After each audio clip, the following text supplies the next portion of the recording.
We are now ready to disclose the two remaining final time-stamp revelations found in the very first word in the Bible, exactly where we began this inquiry. Let's read the words of the Lord as recorded by Isaiah the prophet one more time.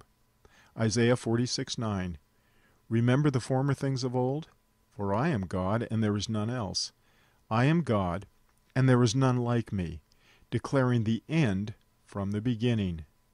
There are two more timestamp revelations in the Berisheet prophecy that will literally fulfill the declaration made by God as recorded by Isaiah the prophet, declaring the end from the beginning. The Berisheet fire prophecy.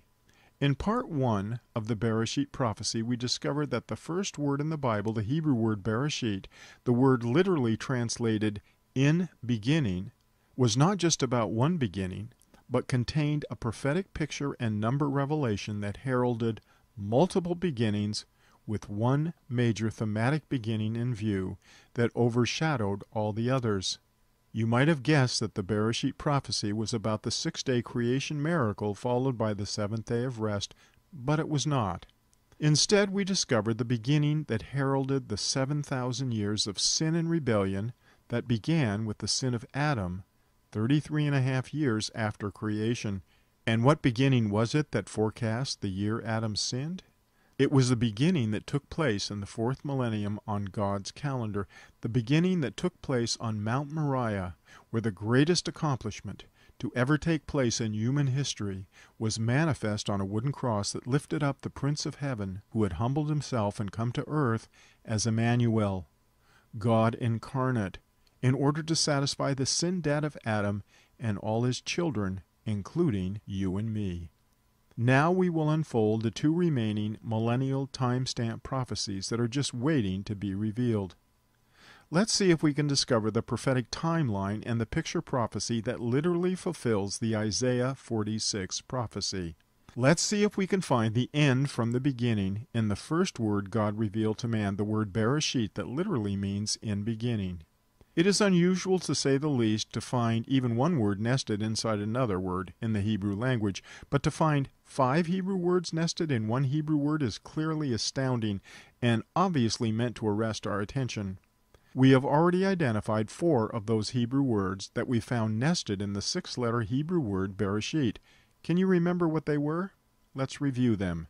Bet, in or inside. Bet resh, pronounced bar, is the Hebrew word for son. Beth resh aleph, pronounced bara, is the Hebrew word for created. Resh aleph sheen, pronounced resh, is the Hebrew word for the head person, the prince, the first. These 4 words were obviously nested in the revelation in order that it might clearly notify us that the Son of God was in the house, that the Son of God came out of his house. It also disclosed, to our amazement, why the Son of God came out of his heavenly home. Amazingly, there is one more important word nested in Berisheet, a Hebrew word spelled aleph sheen. Aleph is the 3rd and sheen is the 4th letter in Berisheet. The picture meaning of aleph sheen is pretty easy to figure out based on the pictures. Aleph, pictured as an ox, represents strength.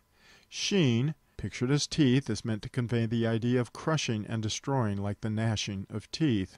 Put the aleph and the sheen together and you have the picture of strong destruction. Do you know what strong destruction God had in his mind?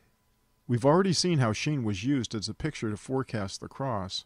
Is there another crushing and destroying on the horizon? The answer is yes, and God leaves us in no doubt as to what will cause the destruction. Aleph sheen, the 5th Hebrew word nested in Berisheet, literally means fire.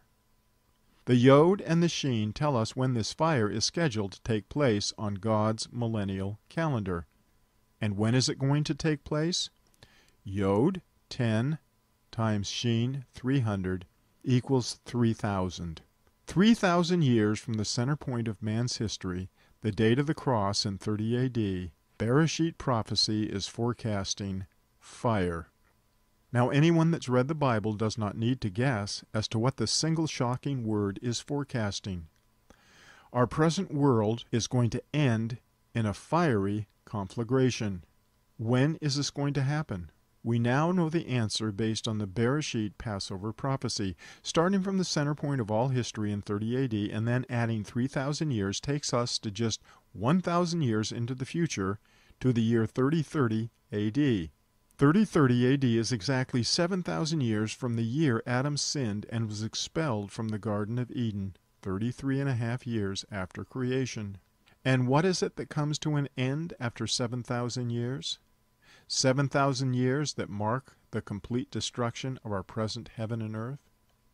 The answer is what puts us back into God's millennial perspective.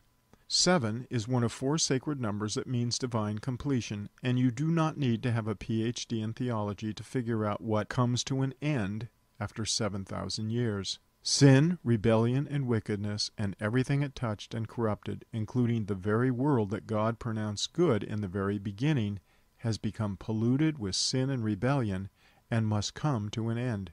Fire not only marks the end of the 7th millennium, it also inaugurates the beginning of a new, sinless eternity, heralded by the creation of a new heaven and a new earth. It is the appointed time when God will roll up the current heaven and earth like a scroll and put a match to it just as he declared in his word. Listen to what it says in the New Testament book of 2 Peter. 2 Peter 3:7. But the heavens and the earth, which are now, by the same word are kept in store, reserved unto fire against the day of judgment and perdition of ungodly men. 2 Peter 3:12. Looking for and hasting unto the coming of that day, wherein the heavens, being on fire, shall be dissolved, and the elements shall melt with a fervent heat. God said he would declare the end from the beginning, and he has done it literally with a precision that cannot be denied. The prophecy in Isaiah has literally been fulfilled in the beginning. Literally, in the revelation of his word beginning, God has declared the end from the beginning. And he did it in a way no one could have ever dreamed. God accomplished his word from the center point of history in 30 AD. It is from that divinely appointed time that we can date the 6 days of creation followed by the 7th day of rest. The creation event took place in the year 4004 BC. This was followed by 33.5 years of innocence and sinlessness in the Garden of Eden that ended abruptly with the sin of Adam, 33.5 years from the start date of creation. And now we know the end of the present heaven and earth is scheduled to perish by fire in the year 3030 AD. We are now living roughly 1,000 years before the final fulfillment of the 7th day Sabbath millennial perspective that will end 7,000 years of sin and rebellion.